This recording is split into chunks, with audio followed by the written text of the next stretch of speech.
Hey, this is John from Dangerous9strap, and today I'm going to show you how to change your bracelet for the Rolex Deepsea and switch to one of our premium alligator straps with the integrated fit. This is a pretty fast procedure. It should only take a few minutes.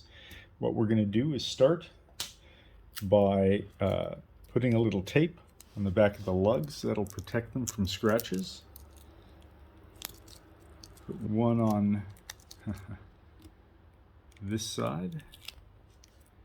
Okay, it's much easier to get the bracelet off the watch if you remove, at least open up the bracelet. So we're going to take one side off the bracelet to open it up.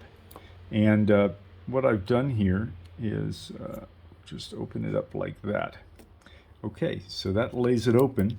And then what I like to do is get I can use the same screwdriver, and you just put it in here, and you here, hold on. You pull it in here and you snap off one side. You'll feel it snap out, and then you snap out the other side, and the end link just falls forward off the watch. And then you do the other side. Loosen one side, then the other, and it just pops off the front of the watch like that.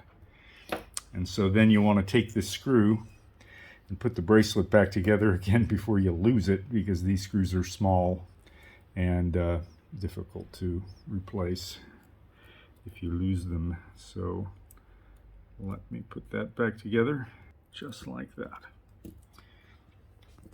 Okay. Now what we're going to do is, I've already got it taped up, and so we just need to determine which side of the strap goes on which end.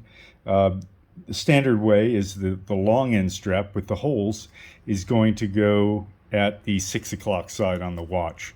What I like to do is I like to push the spring bar with one end with my finger to get this one sticking out as far as possible, and then I will put that into the spring bar hole on the bottom, and then push the strap through to where it's between the lugs until you see the little tip of the spring bar against the back of the lug, and then you simply compress that into the spring bar. I like to use a penknife for this. A lot of people like using spring bar tools, and that's fine. I just find that using the back of a penknife blade that's not sharp is going to be less likely to scratch your watch. And so then you just push it in until it compresses, push the spring bar down, and you should hear a click, very light click. That tells you that your strap is correctly mounted to the watch, and that's what it should look like. And let's do the other side now. It's the exact same procedure. Just put in one end of the spring bar, kind of squeeze that end of that strap in through the lug, and then compress this side of the spring bar. See if we can hear that click again. There, that was it. And then it's mounted.